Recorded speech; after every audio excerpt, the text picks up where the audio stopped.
stand-up comedy.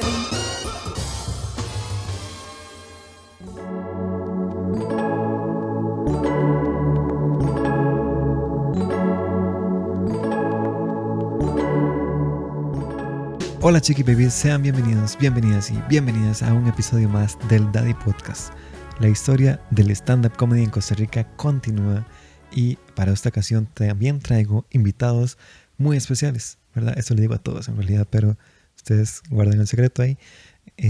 Muchas gracias. Bueno, para que tengan un poco más de continuidad en la historia, les recomiendo que escuchen el Daddy Podcast pasado. Bueno, tal vez debería decir el Medina Podcast de la semana pasada, porque ahí Medina se robó el show como con media hora, con un monólogo como de media hora, pero yo lo dejé al propio. Él me dijo, si usted quiere lo edita, ¿verdad? Pero es que en realidad él contó la historia de él tan bonito que no lo podía cortar simplemente. O sea, entonces, Medina, te amo y muchas gracias por dormirnos un poquito en el episodio pasado. Pero sin más, como les decía, la historia continúa. Si fuera una línea del tiempo, en el episodio pasado quedamos en el año 2011 y se menciona un toque el 2012-2013. Pero Medina contó algo muy importante sobre el Festival Internacional de Stand-Up Comedy, el primero. Se fue organizado por el grupo Los Insolentes. Ese grupo, recordemos que Arnaldo nos contó un poco la historia, pero él nos dijo algo muy importante, y es que él no fue el fundador del grupo. El fundador del grupo fue Luis el Profe Hernández y Raúl Cabrera. Y algo que me encanta esta historia, ya me la sé obvio porque ya me la habían contado, pero quiero que la escuchen ustedes. Para mí esta es una de las mejores historias del stand-up en Costa Rica, y preguntémosela al protagonista, ¿verdad? Y quiero que Raúl nos cuente, primero, cómo fue, ya que nos dé la historia de origen un poquito más real del grupo Los Insolentes, y que de paso nos cuente un poco sobre cómo fue el primer festival de stand-up comedy. ¿Cómo fue ese origen del grupo de los Insolentes? Luis nos escribió a principios del 2010 y el mae dijo, soy escritor de comedia y soy profesor. Y solo una de esas dos cosas era cierta. Entonces nos reunió a mí, a Perrillo y a él en un lugar que se llama, que yo creo que todavía existe como el Tostador, se llamaba Que Café, en el centro de San José. Uh-huh. Y nos sentamos y él lo que dijo era que él quería hacer un grupo de stand-up comedy, cosa que a mí me parecía rarísima. El asunto es que, bien que mal, Luis tenía una buena idea, que era esta nota como de empezar juntos, digamos, o de establecer como esta sociedad o este equipo, porque era mucho más fácil moverse. Uh-huh. O sea, era mucho más fácil. Era, en ese entonces, que no nos conocía absolutamente nadie, era muchísimo más fácil mover 3 comediantes o un show de hora y media con 3 hijoputas o de 1 hora con 3 hijoputas que mover una sola persona. Entonces, así empezó, nos presentamos bastante. O sea, para ese entonces que no había dónde presentarse, realmente hicimos un montón de shows. Y, muchos fueron shows terribles, así shows de mierda. En realidad, muchos. Pero, ya como a partir de inicios del 2011, ya digamos, como después de un año de mamar, así nada más de shows malos, de que lo mejor a lo que aspirábamos era un show medianamente regular. Uh-huh. Entonces, ya como después de un año, todo el 2010, de que realmente era como experimentar, uh-huh. Empezó lo que desencadenó realmente en el festival del 2011. ¿Qué es ahí? Quédate. Festival del 2011, ¿qué fue? Ok, y esto es cierto. A inicios del 2011, no, a final del 2010, como en diciembre del 2010, Luis estaba en Manuel Antonio. Uh-huh. Estaba fuera de un casino, fumando un cigarro. Entonces fumaba tabaco. Y dice que él estaba afuera y en sus propias palabras hace, primo, en eso, estoy yo fumando en un blanco. Vuelvo yo a la derecha y está el señor ministro de Cultura, que en ese entonces era Manuel Obregón, el de Malpaís. Uh-huh. Y él dice, y a mí se me vino a la mente, nosotros durante todo ese año que estuvimos experimentando y mamando en shows, habíamos hablado de hacer como un festival, pero realmente, a ver, ni siquiera se había hablado hasta ese momento como un festival. La idea era, madre, nosotros que estamos haciendo ya estando, digámosle, a Valesca, a Renzo, a los que habían en ese momento, a Hernán, no sé qué, y hagamos un show grande. Esa era como la idea.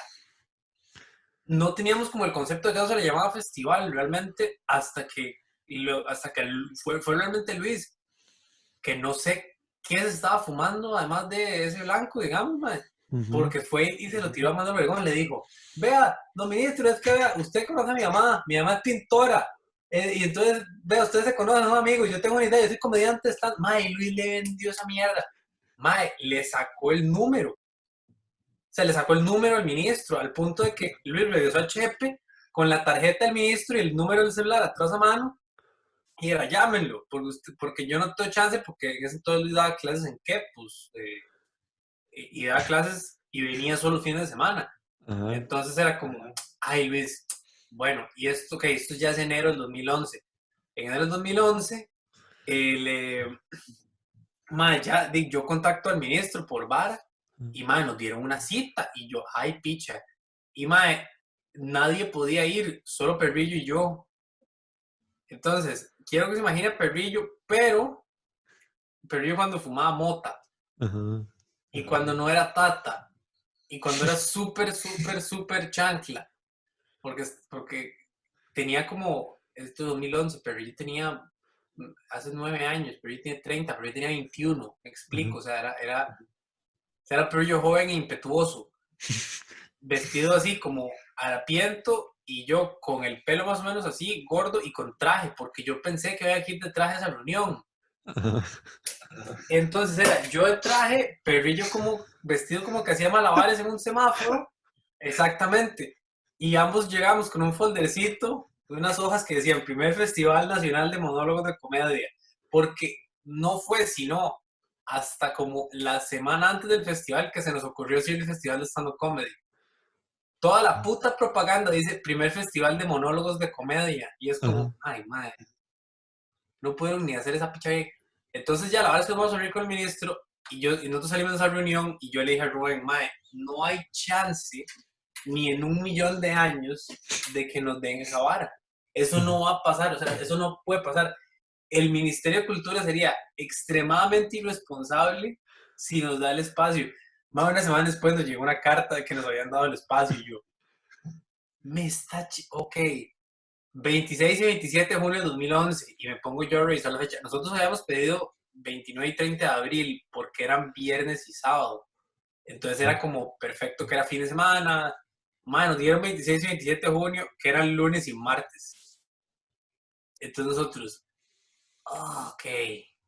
Y digamos, lo único que teníamos como de salvada era que era cuando ya los chamaquitos, la semana donde los chamacos estaban saliendo a clases, Ajá. de clases, perdón. Entonces ya había mucha gente como más desocupada, tal vez, pero igual era una fecha mierda. La verdad es que sí, para ser muy sincero, esto fue enero. Ellos nos dieron esa carta la última semana de enero. Febrero, marzo, abril y la primera semana de mayo no hicimos absolutamente ni mierda. Se nos fue, nos pusimos a hacer shows, nos pusimos a hacer idiota, mae.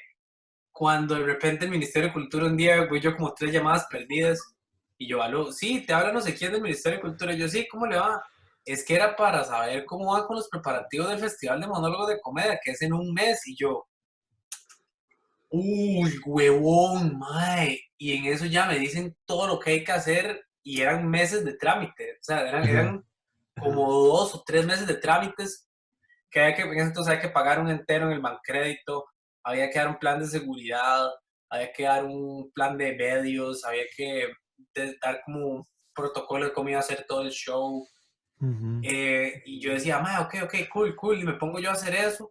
En ese entonces, Perrillo y Arnaldo y Montoya no hacían una mierda por producir en ese entonces shows, nada. Y Luis, ¿saben qué? Pues entonces yo lo estaba haciendo todo solo, man. Entonces yo Ujú. haciendo los trámites, pagando las varas, todo.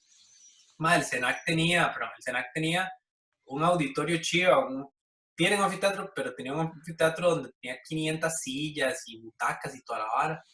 Madre, y resulta que como 2 semanas antes del show me dicen, hey, es que vamos a quitar todas las butacas. Nada más vamos a quitar la siguiente butaca, entonces van a tener que alquilar sillas para el show. Y yo, me lleva la... Mae, tuvimos que alquilar 500 putas sillas para el show. Entonces ya debíamos, o sea, me explico, ya estábamos en números rojos. Ujú. El festival no había empezado, no habíamos invertido ni, o sea, y ya estábamos, ya habíamos perdido plata, ya era como, fuck, mae. Entonces alquilamos las putas sillas, mae. Hicimos la vara de hacer las entradas, de empezar a moverlas, no sé qué. Conseguimos a Edgar Murillo que hosteara, conseguimos que Hernán Jiménez cerrara.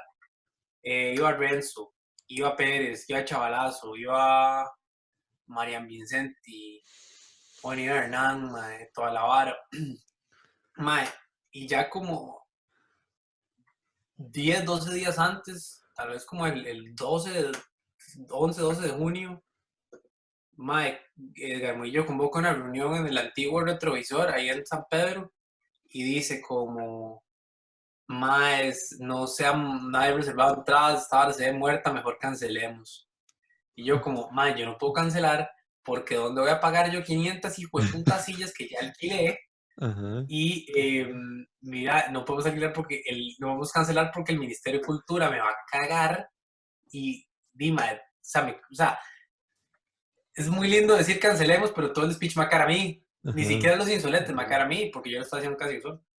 Entonces ya yo lo logro convencer, madre, no, cancelemos, y era como démosle. Madre, pero de ahí yo me acuerdo salir de esa reunión, madre, casi que llorando, casi diciendo, no, ma, esto no va a pasar. O sea, yo lo que decía era, mejor de los escenarios, esto va a pasar como con 10 personas por día. El día Ajá. que vaya Hernán se va a llenar un poquito y chao. Ajá. Madre, empezamos a seguir loreteando. Yo le dije a todos, muévanlo, las entradas no se movían. Y después no sé cómo putas pasó, mae, que se consiguió la portada de La Viva el día antes del festival. Como Ajá. decir, el festival empezaba el lunes, el domingo se consiguió la portada de La Viva. Mae, ese domingo y ese lunes se reservaron todas las entradas de los 2 días. Todas. Y mae, yo me acuerdo, le puedo preguntar a Montoya también. Montoya tuvo que venir aquí a ayudarme a contestar el teléfono de mi choza, porque era tal la demanda de entradas, mae. Y al final, el día del evento, más se nos quedó gente fuera, tuvimos que devolver gente, más bien, sobrevendimos los 2 días. Ajá. O sea, habían 500, yo he alquilado 500 putas sillas. Ah, bueno, que tras de eso, alquilamos las sillas, el lugar las pone y llama, las pusimos como 3 horas antes del evento para estar bien listos y empezó a llover. Y empezó a llover durísimo, mae. Ujú. Entonces yo tuve que decirle a Montoya, a Perrillo, no me acuerdo quién más, otro poco comediantes, que se vinieran como una hora antes a ponernos a secar sillas. Entonces, los 2 días antes del Ajá. evento éramos el profe Montoya, Perrillo y todos los que podían ayudarme a secando sillas así, ma, con chemas y con paños y toda la mierda. Ma, los 2 días se sobrevendieron, los 2 días fueron un llenazo y ma, al punto de que el festival existe hasta hoy. Muchísimas gracias a Raúl por contarlos. Les dije que esa historia estaba, bueno, tenía todo, ¿verdad? Tenía todo. Y no, yo escuchaba esta historia ya como es, ahí como comentario, yo escuchaba esta historia como que 2, 3, 4 veces y me sigue encantando, me sigo cagando de risa. Sabes que, como les dije, tiene todo, o sea, tiene todo y no, me encanta. Otro momento importante en la historia del stand-up en Costa Rica es la creación del programa Le Llamamos Comedia. Ese programa, pues, básicamente marcó a una generación. Ese programa también generó nuevos comediantes. Yo levanto la mano, soy uno de esos comediantes que se tuvo la idea, ¿verdad? La grandiosa idea, no tan grandiosa, pero tuvo esa iniciativa de ser comediante gracias a ese tipo de programas. Y qué mejor que básicamente uno de los fundadores y el productor de este programa nos cuente la historia de cómo fue el inicio de Le Llamamos Comedia. Hola Dadier, bueno, ¿cómo inicia? Le llamamos comedia. En ese momento, que creo que ya son como 7 años, yo era o fui creo que el primer comediante del gremio del stand-up comedy que entró a trabajar a Canal 9. porque se dieron cuenta que el comediante de stand-up comedy era muy hábil en aportar salidas espontáneas, contenido gracioso. De ahí pues estaba ya el gremio haciendo stand-up comedy y surgió esta idea de poder hacer un programa. Y de hecho creo que al mismo tiempo presenté yo la idea y presentó otra persona la idea. Por decisiones del canal, la otra persona fue en ese momento Dan Robinson, un promotor y productor. Realizó los primeros 4 programas y pues por diferentes razones que no son de mi conocimiento, llegaron y me dijeron, ocupamos que usted agarre el programa. Y de hecho, yo lo agarré con la productora audiovisual que tenía en ese momento, que se llamaba Ojalá Comunicación, y arrancamos con el programa en Jazz Café San Pedro. Fue muy importante porque particularmente el escenario del 9 dio la posibilidad de hacer algo así, porque era un canal muy joven que se podía arriesgar a presentar en la televisión algo que nunca se había presentado en la televisión, como un programa de stand-up comedy. Em, y luego que los comediantes pues ya tenían bastantes años de hacer y tenían mucho material en ese momento y les fue fácil hacer un programa que fue en sus momentos fue el de mayor rating para el canal. El canal le costó mucho crecer, creció poco a poco y de pronto le llamamos comedia, vieron que sí podían pegar picos de rating más altos. Después de eso, pues con cada temporada yo también me imaginaba cómo modificar el programa y mejorarlo. Al puro principio, la primera temporada en el Jazz Café San Pedro, puse música en vivo. Hay algo muy curioso que pasa en la música en vivo en televisión abierta y es que la gente no se aguanta una canción entera. La gente va perdiendo interés. Entonces, modificamos la música en vivo. Pasamos el programa a Jazz Café Escazú y esto lo hice porque quería en la siguiente temporada pues un programa que se viera más grande y el escenario del Jazz Café Escazú precisamente tiene esa posibilidad. Em, y después en la tercera temporada la hicimos en el Teatro Lucho Barahona, donde también cambiamos un poco y modificamos la sensación de estar ahí dentro del show y metimos una banda, que fue una banda conformada por cuatro músicos que estaban durante el show en vivo. Entonces, pues nada, creo que el programa tuvo excelentes resultados, pero cumplió un ciclo. Los programas de stand-up comedy tienen precisamente esa particularidad. Si no hay un movimiento muy, muy, muy grande de stand-up comedy que pueda renovar el material con demasiada celeridad, entonces los programas como que cumplen su ciclo, ¿no? Entonces, hay programas que han tardado de stand-up comedy en España o en Colombia que han tenido muchos más años, pero cuesta mantener este formato. Así que pues esa fue la historia de Le Llamamos Comedia. Tuvimos más de 45 comediantes en todos los programas. Creo que son más de 150 programas los que se realizaron. Como te digo, en estos tres escenarios distintos. Y sin embargo, creo que siempre el ambiente y la atmósfera del Jazz Café San Pedro fue la verdadera para el programa. Como que ese ambiente donde inclusive a veces pasaban meseros al frente de la cámara y se sentía como un poco más, no solo informal, sino como más vivo y además más íntimo, hacía que tuviera una energía bien interesante. Marvin, una pregunta. ¿Qué otras cosas considera que fueron importantes en este programa? Le llamamos comedia. Creo que sí hay algunas cosas importantes de Le Llamamos Comedia. Le Llamamos Comedia trajo a la televisión a una cantidad inmensa de talento que creo que no hubiera podido llegar a la pantalla chica en Costa Rica. La pantalla chica en Costa Rica está dominada por los mismos programas de siempre que repiten y repiten y repiten y también por las mismas figuras. No hay muchos cambios. Cuando empezamos a meter la comedia en Canal 9, empezaron a entrar personas que puedo decir como Renzo, como Choché, como Peláez, este, entonces empezamos a visibilizar a otras personas. Valesca empezó a participar de programas, Pablo Montoya, el PIC, eh, Alitos también, los iban invitando a otros espacios precisamente por eso, porque vieron que los comediantes de stand-up comedy podían dar muy buen material. Y sí fue súper importante para levantar el perfil en general del stand-up comedy y popularizarlo. Eso puede ser visto como una ventaja y también como una desventaja, porque la popularización siempre va a hacer que tengan que eh, producir mucho material muy seguido, y de pronto producir tan seguido no va a asegurar la mayor calidad. Pero sí, el stand-up comedy creo que tiene un antes y un después de le llamamos comedia, sobre todo para los que nos consideramos comediantes que incipientes y que no teníamos, digamos, como arrastre o figura pública desde antes, ¿no? Entonces sí hay una cantidad de personas, e inclusive en la última temporada yo abrí el espacio como a entre 10 y 15 personas que estaban muy nuevas, que también las visibilizó.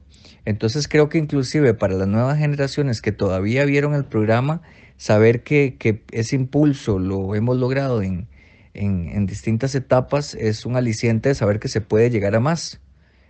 Así como ahora vamos a un festival centroamericano de comedia en El Salvador, o como otros comediantes también hemos ido a otros países, fija, digamos, en que el techo del país puede superarse por medio de estos pequeños, de estos pequeños logros.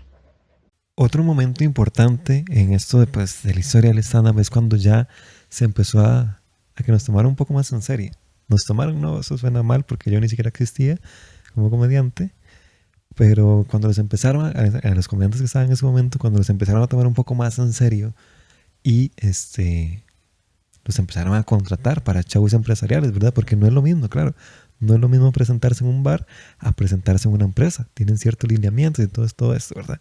Entonces quisimos preguntarle a alguien pues que ha tenido muchos shows empresariales y que él nos cuente. Entonces, hagámosle esta pregunta a Renzo Rímolo. ¿Cómo eran esos primeros shows empresariales? ¿Cómo era que funcionaban esas contrataciones? Y pues, ¿cómo era ya ir a la empresa y dar un show? Mae, las primeras veces siempre hay mucha nervia, o sea, sigue existiendo la nervia, pero recuerdo que las primeras veces yo estaba muy nervioso porque yo no tenía ni una ventaja en el sentido de que mis compañeros sí eran conocidos, entonces probablemente cuando ellos se presentaban, muchos sí sabían quiénes eran y Ujú. nadie sabía quién era yo, entonces me costaba mucho eso como de que, mae, déjeme abrir a mí y después va usted, como para no, pero, mae, yo digo que los shows empresariales empezaron a moverse más con el paso de los años, no al principio, porque al principio nadie me contrataba a mí, Ujú. querían tener a los otros que eran más conocidos. Ujú. Pero con el tiempo, mae, fui ganando popularidad y demás, y ya me pedían más, ya me subía al escenario y había cierta gente que ya sabía quién era yo, entonces me daba como más confianza a eso. Ujú. Y, mae, he tenido shows bien mierda en empresas, pero los shows bien mierda en empresas se han dado prácticamente, eso pasa mucho, porque el escenario no es el adecuado. O sea, Ujú.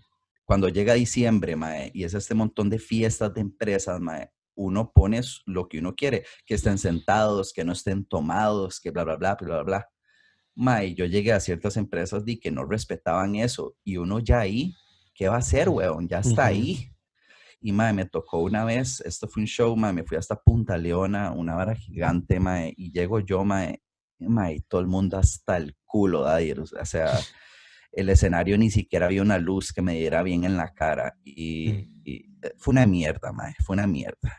Y son esos momentos donde uno dice, mae, realmente uno está solo en el escenario. Ujú. Sí. Es que si uno fuera una media docena que se acuerpa ante cuatro, mae, pero uno está solo ahí arriba, cuando el momento en que uno empieza a hablar ya está solo, y si las condiciones no son como deberían de ser, pues es más difícil captar la atención del público. Ujú.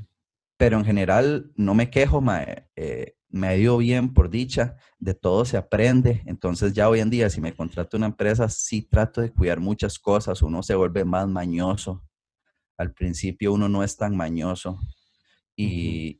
y mae, también al principio uno no tiene tantos temas. Después de tantos años, uno llega a una empresa y uno dice, mae, veo que está esta persona aquí, veo que hay tantas mujeres, hay tal vara. Entonces uno empieza a hablar y si en media vara ve que no está arrancando como debería, mae, uno ya tiene maña. Entonces uno Ujú. cambia de línea y no se pone nervioso y sabe disimular, sabe cómo comportarse en el escenario. Al principio uno no tiene esas cosas. Entonces dime, con el paso de los años es maña. Uno deja Ujú. de tener tanto miedo, pero el nervio, la nervia siempre va a estar. Bueno, muchísimas gracias a Renzo por comentarnos pues, su experiencia, ¿verdad? En eso de los shows empresariales nos habla mucho de las mañas que hay que tener y concuerdo mucho con él porque, bueno, en mi caso personal he tenido muy pocos shows empresariales, pero sí hay que estar súper avispado porque pasan cosas que uno no está, o sea, uno no sabe qué va a suceder nunca y como es una empresa se tiene que mantener un perfil como recto, ¿verdad? Intacto. Pero bueno, otra cosa, otro elemento importante en esta historia del stand-up comedy en Costa Rica es cuando ya se empieza como a profesionalizar los shows en los bares. Y aquí es donde entran, ya empieza a entrar productores, porque muy, muy al inicio los comediantes se mandaban a lo YOLO y producían sus propios shows, porque claro, o sea, los comediantes sí pueden ser productores de sus propios shows, pero eso conlleva otro tipo de movimientos, de riesgos, ¿verdad? Y todo eso. Entonces le decidí eh, preguntar a uno de los productores, el cual pues yo conozco muy bien, eh, cómo eran esos inicios, ¿verdad? En la producción, cómo se trabajaba antes, ¿verdad? Y cómo es ahora. Entonces, para que nos responda esta pregunta, eh, nada más y nada menos que está Josema. Ok, yo tengo una pregunta y es ¿por qué se empieza a buscar esa figura del productor en las producciones de stand-up? Ok, la figura del productor yo creo que nunca se buscó. Fue algo que fue surgiendo naturalmente, fue como una necesidad. En los inicios, digamos, los primeros shows tal vez que fueron ya frecuentes fueron los de Café del País. Y ahí, por ejemplo, en mi caso, bueno, Pablo fue el que empezó a armarlos ahí. Ya el hecho de que alguien los arme implica que sea alguien que tome la batuta o el liderazgo y eso no necesariamente lo hace productor, pero es la figura, digamos, de quien coordina. Yo me empecé a meter porque tenía el equipo, como estaba trabajando en ese momento, sí estaba más metido en el ámbito de la música, tenía parlante, micrófono, ya había hecho publicidad para muchos eventos culturales en los que había estado trabajando por muchos años y entonces, en mi caso particular, ahí empecé a construirme ya como productor de stand-up comedy, pero fue como a partir de la necesidad. Nadie Ujú. buscó y eso es una cosa que todavía sucede. Cuesta que muchos artistas busquen a la figura de alguien que les pueda armar los shows, por lo menos en Costa Rica, eh, y se dio a partir de una necesidad. Ujú. Nosotros, digamos que se fue destilando quienes querían echarse eso al hombro y quienes no. Y normalmente bueno, en mi caso soy artista y productor. Uno como artista a veces no quiere tirarse responsabilidades al hombro. Uno desearía estar simplemente haciendo lo que le gusta, o Ujú. sea escribiendo comedia, componiendo y ir y presentarlo ante un público. Eh, la necesidad surgió y en ese momento yo vi que como yo tenía ya experiencia haciendo otras producciones artísticas, ahí fue donde entré y he ido construyéndome con el tiempo. Aparte surgieron otros. Estuvo algunos comediantes, Pablo, Valesca, recuerdo varios de otros grupos también que, si bien no son productores como tales, fueron promotores, en el sentido de que buscaban un bar y ahí metían las fechas. Ujú. Algunos nos quedamos, bueno, me atrevo a decir que prácticamente solo quedé yo como productor desde los inicios, pero algunos sí, como Dan Robinson, que fue el que hizo el programa Le Llamamos Comedia, ¿a quién más recuerdo? Bueno, algunos fueron los que dijeron, bueno, voy a encargarme de esto. Entonces, Ujú. así es como surgen los productores de stand-up, digamos. Y esos productores en general solían manejar ciertos grupos de comedia, correcto. Empezaron a formarse varios como gremios pequeños, bueno, subgrupos en la comedia, ¿verdad? Eso es una característica muy interesante que se da en Latinoamérica, que no se da en el stand-up gringo, por lo menos según lo que yo he investigado, aunque no he ido todavía a Estados Unidos y es una tarea pendiente que tengo. El tema de que surgen los grupos como una forma, como los colectivos, pero no los grupos más que colectivos, como una forma de acuerparse. Y eso también justamente se da a partir de que no hay una figura de producción que diga, bueno, ahora acuerpémonos y vengan y ahora vamos a hacer un circuito de shows, sino que empezaron a darse como grupos. Es muy interesante porque en su inicio yo busqué hacer un colectivo general. Y general me refiero a que hablé eh, con Liga de la Comedia, en ese momento ya se llamaba Liga de la Comedia, hablé con los que estaban independientes, Valesca, recuerdo un Kevin, con todos los que estaban metidos en la comedia, traté de hacer un colectivo, y justamente la diferencia de criterios hace que muchos no quieran y que esa misma diferencia de criterios, que no es solo conmigo, sino en general, unos con otros, hacen que surjan grupos. Entonces, es una cosa muy natural que se da. Creo que Ok. tiene que ver más con ese carácter de manada, ¿verdad? De ahora vamos nosotros para este camino, esta otra manada va por otro camino. Entiendo, entiendo. Y bueno, en su opinión, ¿cuál cree que fue el momento donde se empezó a estandarizar o normalizar las producciones de stand-up? Es que al menos en mi caso personal, cuando yo entré, ya estaba un cierto, por decirlo, cierto estándar, y yo entré hasta el 2014. Claro. Yo creo que hay una cosa muy interesante y es que sí, los nuevos fueron tomando referentes en cuanto a cómo es un estándar. Ujú, Lo fuimos creando, los que estábamos desde el inicio lo fuimos creando y tomando también que es una cosa que no se debería hacer, y esto, bueno, ya es tema más largo, tomando referencias de otros países. Digo que no se debería hacer porque las circunstancias de cada país son muy diferentes. ujú, Sin embargo, se fue modelando de a poco. Yo creo que el estándar, si es que tal cosa todavía existe, que creo que no hay, no se podría decir que sea estandarizado, lo más básico de una producción de stand-up es el tema de la iluminación, el tipo del sonido y cómo se arranca el show. Así es como lo más básico. Todavía se mantiene como una línea de lo que nosotros empezamos a hacer desde hace mucho y ese nosotros lo definimos a partir de prueba, error, prueba, error, prueba, error. O sea, ujú. en síntesis, la cagamos la suficiente cantidad de veces con la suficiente cantidad de cosas como para poder decir, mejor hacerlo así. Y lo interesante es que ese autoanálisis, por lo menos yo puedo decir que dentro de mi caso como productor y lo que fuimos haciendo, siempre lo tengo. Y la idea de cómo se hace un show, siempre estoy en un constante análisis de qué se puede mejorar. Eso es una de las cosas que uno tiene que mantener para poder decir, bueno, los shows van a ser exitosos, para poder decir, o más bien, para poder brindar un estándar de calidad a la gente. No creo que ahorita exista un estándar porque en estos momentos hay mucha gente que está produciendo generando shows de stand-up, por lo menos aquí en Costa Rica. Entonces, no sé si todavía se mantiene. Creo que todavía he visto muchos errores que comete Ok. gente que está empezando y que está, Ujú. pues sí, No, pero igual, ahí. esos errores son parte un poco necesarios para poder, como dice usted, esas cagadas primeras, para ya después llegar a hacer buenas Sí, producciones. Ujú, sí, la lástima, digamos, lo que a mí me gustaría y por lo cual en algún momento espero poder brindar, que ya lo tengo planeado para otros países, un taller de producción de stand-up comedy.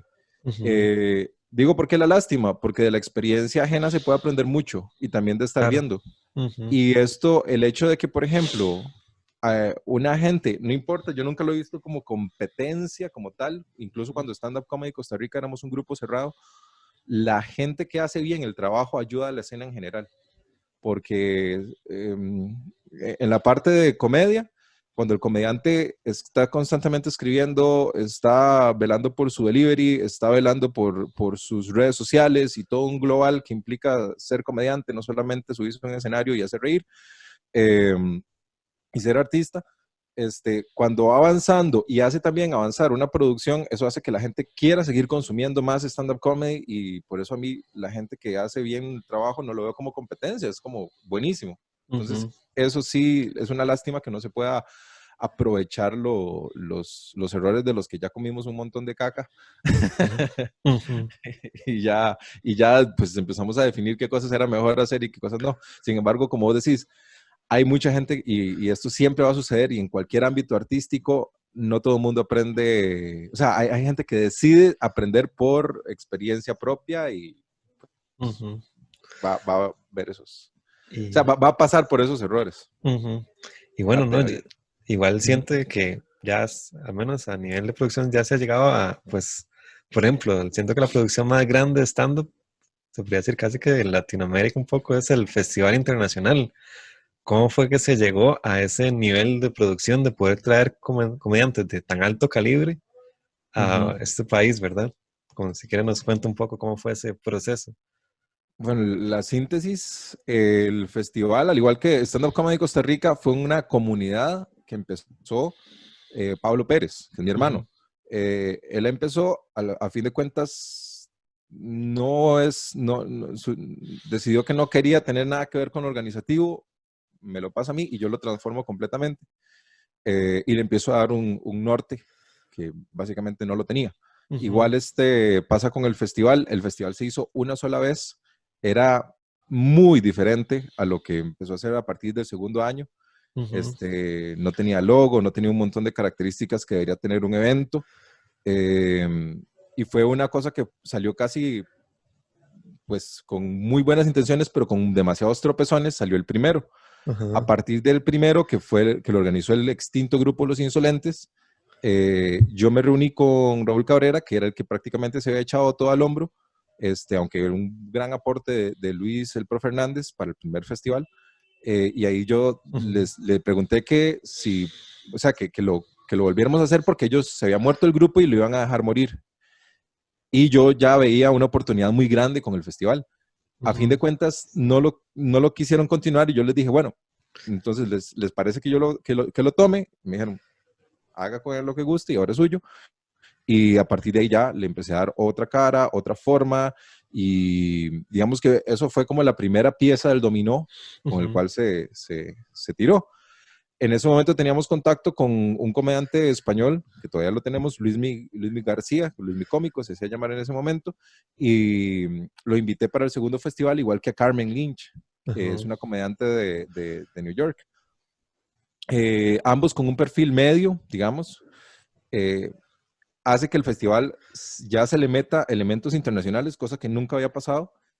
Y a partir de esto mismo que les comentaba o que te comentaba antes, de ver detalles, corregir errores y empezar a buscar crecer cada vez más, fue nuestra línea de trabajo año con año. Entonces fue, ok, cometimos estos errores, no los cometamos este año y este año vamos a crecer de esta y esta otra forma. ujú, Como se hace una empresa, digamos. A fin de cuentas, fuimos creciendo, creciendo. Al año siguiente trajimos más comediantes internacionales, al año siguiente otros más, en una escena latinoamericana que estaba creciendo. Y fue así como, junto con los comediantes, el festival fue creciendo. Por ujú. eso vino gente que, bueno, Carmen Lynch ahora ya estaba en un montón de programas de Estados Unidos demasiado importantes, el show de Letterman, con Conan, hace poco estuvo con, Jimmy ay, Fallon, Jimmy, exacto, con sí, Jimmy con Jimmy Fallon ahí. Fallon. Y, Está. y es increíble ver gente que uno tiene y ha tenido en el festival que han crecido mucho. El festival ha crecido con esa gente. Ujú, Entonces ha sido ¿cómo se hace? Se hace a punta de mucho esfuerzo, se hace a punta de mucho riesgo, y en eso no voy a quitar el mérito de los comediantes en cuanto a que, bueno, participaron y han crecido, pero también el hecho de que la producción hemos volcado demasiado en cada festival. O sea, cada festival es un riesgo enorme. Y cada festival, a mí se me sale un poco el corazón y tengo más canas y envejezco más, pero a lo que voy con esto es que uno, para poder hacer que algo crezca, uno tiene que dejar todo en eso, y eso es lo que ha pasado con el festival. O sea, realmente ha sido... También otra cosa, bueno, ha sido un esfuerzo. Otra cosa que ha sido muy interesante es que los comediantes, los nacionales, al tener roce con comediantes muy buenos internacionales, empiezan a tener ese codeo o esa competencia, si se le quiere llamar de cierta forma, entre comillas, porque no es una competencia, y ver que hay formas muy distintas de hacer comedia en otros países y empiezan a sentir eso. Entonces ya hay como una motivación, un miedo, lo que sea. Si es animal es miedo, si es humano motivación, el sentimiento. Y hay un crecimiento a partir del mismo festival. O sea, realmente sí ha ayudado a la escena el que se haga un festival de este calibre aquí. Por lo menos para un grupo de comediantes. Bueno, como ya escucharon, pues Josema nos contó un poco sobre pues toda esa parte del mundo de la producción del stand-up, ¿verdad? Que es esa persona que generalmente está atrás, y no solo es una persona, hay muchísimos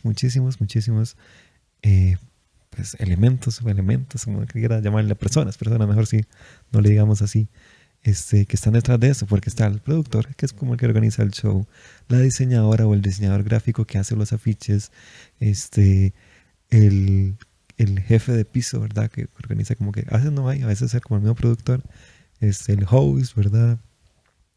También está la persona que cobra las entradas. Bueno, hay mini spoiler porque en otro capítulo lo voy a contar. Yo fui esa persona que cobraba las entradas al inicio de los shows, pero eso va a ser para otro episodio, después yo les comento. Pero no, como bien les dije, hay muchas personas que están involucradas en todo esto.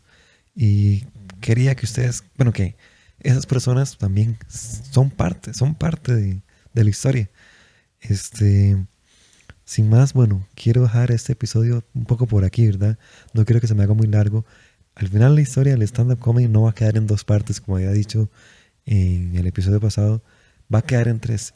Y esto fue porque logré entrevistar a más comediantes y quería darle como otro tipo de enfoque. Entonces esta segunda parte, como bien han estado escuchando en todo este episodio, ha sido un poco más sobre producciones, ¿verdad? Sobre cosas así como más entre comillas, serias y un poquito aburridas, como el lado que siempre está como detrás de los espectáculos, ¿verdad? Pero quiero que, para el próximo, esto va a ser como una especie de trailer. Vamos a hablar sobre, bueno, en este caso yo ya para el otro episodio, yo ya entro como parte de la historia del stand-up comedy, porque ya vamos como para el año 2014. En ese momento ya les voy a contar sobre el Comedy Lab, sobre ser comediante, todo eso. Y vamos a llegar hasta los comediantes nuevos. ¿Qué opinan ellos? Y porque también son parte de la historia del stand-up comedy. Entonces quisiera escuchar pues las opiniones de ellos, ¿verdad? Quiero que se queden un poquito más. Este podcast no termina acá. Queda una historia pendiente. No les voy a decir qué es. Solo siguen escuchando, pero hasta luego.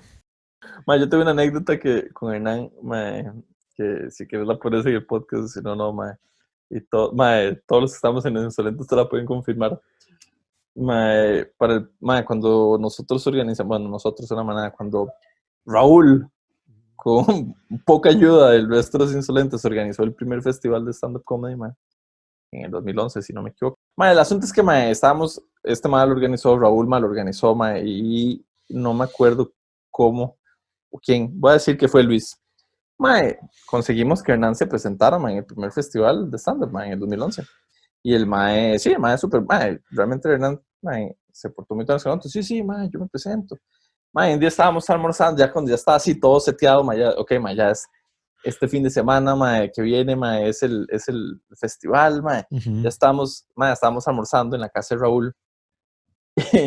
Y dice Luis, yo voy a llamar a Hernán, solo para confirmar que el va a ir, el se presenta, no me acuerdo, creo que era viernes que se presentaba, porque era el que cerraba el festival, yo lo voy a llamar. Entonces digo, bueno, saque el celular y llama a Hernán Jiménez, el lo llamó, Hernán, Luis Hernández aquí, los Insolentes, No, mira, ma, para ahí, para confirmar que estás para el viernes, ma, el festival, y, ma, sí, ma, no sé, nosotros no estábamos escuchando. Estábamos en una mesa cuadrada. Yo estaba a la par de Luis y enfrente mío estaba Raúl, Rubén, y a la cabecera de la mesa estaba Montoya, creo. Y dice, ma, no, aquí estoy con los muchachos, ma, están súper contentos. No, te quieren saludar y todo, tomen algo. Ma, me pasa a mí el celular, ma. Ma, me pasa a mí el celular. El resto, Raúl, Rubén y Montoya se levantaron así inmediatamente, apenas les dijo, los muchachos quieren hablar, ma. Yo, yo tenía una cucharada de arroz con pollo en la boca, ma, cuando me pasó el celular. Y yo, hola Hernán, ¿todo bien? Eso, ma, todo bien. No, ma, una vibra, ma, que va a ser que te presentas, ma, ahí, ¿no? Que tú andes, ma. Sí, verdad que todavía no. Gracias a ustedes por invitarme, ma. No, obvio, ma, tú andes, ma. Bueno, ma, pura vida, chao, ma. Ay, esa fue mi llamada incómoda con Hernán en ese momento. De ahí sí. Gracias a Luis Hernández, ma.